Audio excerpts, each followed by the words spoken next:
When you have a complex InDesign document, it can be hard on your computer, especially if, like me, your computer doesn't have a ton of RAM. It can also be kind of hard on your brain once you get to more than like 100 or 200 pages in a document. Luckily, InDesign gives us a way to manage this easily with something called an InDesign book or an INDB file. What this does is it allows us to combine multiple InDesign documents into one file and export them all as one PDF. So if you're, for example, making something like a planner, this is a fantastic way to make it a little bit easier on both your brain and your computer. Now, if you want more tutorials, perhaps like this or anything else that you want to learn about, you can chuck a comment down below, or you could subscribe to be notified about any new tutorials I make. So let's get started. First things first, we want to create our book.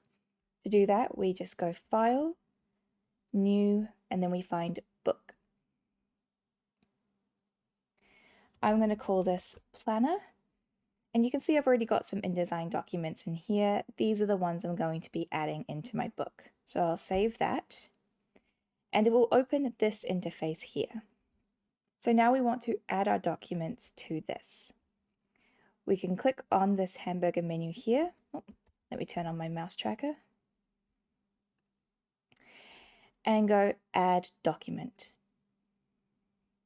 I'm just going to select all of those, holding Shift, click Open, and now they're all loaded into my book. Now you'll see none of them are actually open in Adobe InDesign, and they don't need to be when we're working in our book. You can have one or maybe two, multiple open at a time, but you don't have to have all of them. For this, I'm going to open my intro page, so we can just double click on that. And you can see we've got this dot here, which means document is open. So that's just an indicator telling us what we're looking at. This here indicates our style source. So this tells us what things like our parent pages or our paragraph styles, anything like that might be coming from, and those will be used across the entire book. So your paragraph styles will go into your other documents, so you don't have to create them multiple times or copy them over. It's all taking it from one source document. But by default, InDesign doesn't sync the parent pages, so we have to configure this ourselves. So we'll click on this hamburger menu here and find Synchronize Options. Now you can see here parent pages is left unchecked, so you might want to check that on if you want all of the documents in the book to use the parent pages from that first page. But by default, it does sync all of our styles and swatches, and it does sync things like our numbered lists.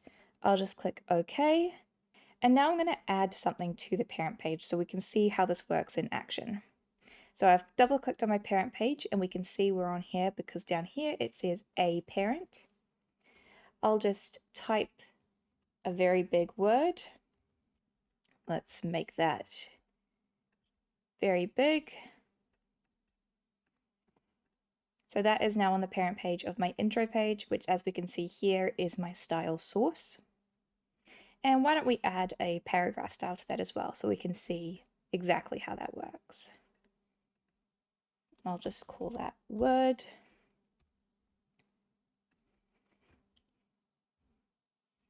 Then we're going to select all of our documents holding Shift and selecting the last one. And then this icon down here will synchronize styles and swatches with the style source. So actually before I do that, I'll just open these documents so you can see they haven't like prematurely synced or anything like that.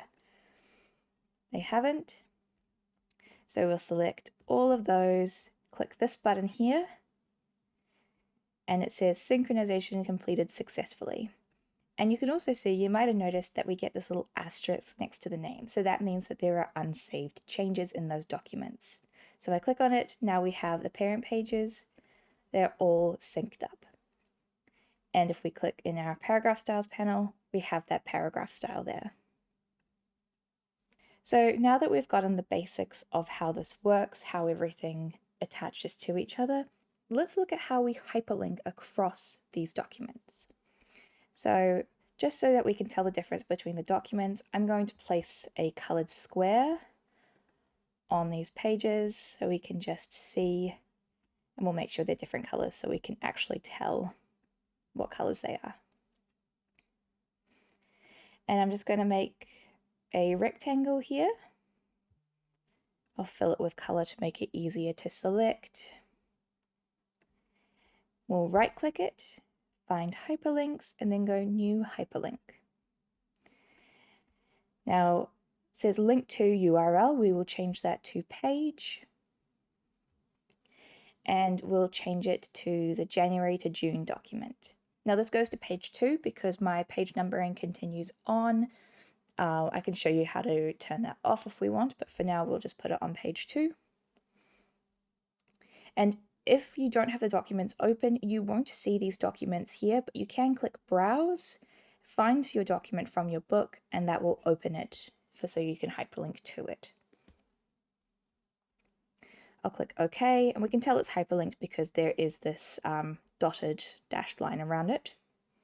If you don't want the page numbering to continue on from the previous document, we can click that hamburger menu here, find book page numbering options, and here we've got continue from previous document, continue on next odd page, continue on next even page, automatically update page and section numbers. I like to leave it on continue from previous document. If you want to restart the numbering, you can always make a new section. Right click it, find numbering and section options. We've got start section because since it's the first page, we automatically start a section. You can change your page numbering to start at whatever number you want. And that will just make sure that all of it is updated properly. If you've updated your numbering and section options and you don't notice your page numbers updating, so let's do that now. Start page numbering at 1. So that has updated. And that tells us in here that it has updated, but if for whatever reason it hasn't, we can click on this hamburger menu, find update numbering, update page and section numbers, update chapter and paragraph numbers, or update all numbers. And that will just make sure that everything is updated and synced properly.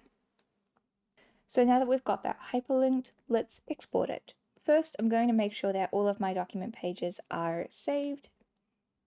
And I'll just save my book first. So that saves my book. It doesn't save the documents inside my book, but it does mean that this button down here, save the book, is blank. So that's 2 ways to save it. We can save book there, or we can save book here. So I'll just save all of my documents. Then we'll go up here, go export book to PDF.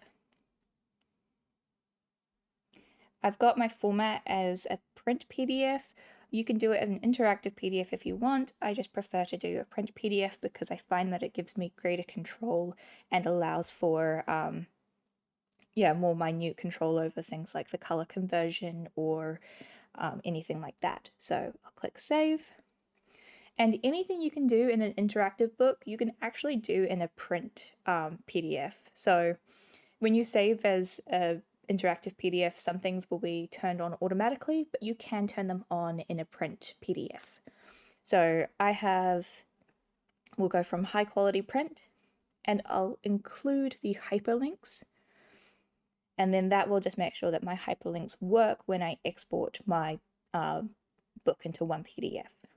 So we'll click export. That has exported it all. Here is my planner PDF. And so when I click on this square, we jump to the page. No, I didn't do a hyperlink to go back. Now let's package our book. So like an InDesign document, we can package an InDesign book. So we'll just go over here and go package book for print. We'll click on that. And we have a summary here of everything that's going to be packaged. We've got our fonts, we don't have any links or images. And so we'll click package. We'll pop that in here.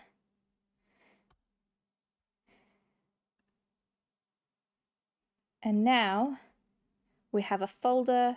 It's got all of our books in it as both INDB files and IDML files. This means that if for whatever reason something corrupts, you've got a safe version of your documents. And document fonts, of course, I just have Minion Pro in here. So that is how we combine multiple InDesign documents into just one final PDF on export. And if you liked that video, make sure to like and subscribe, and I hope to see you again soon.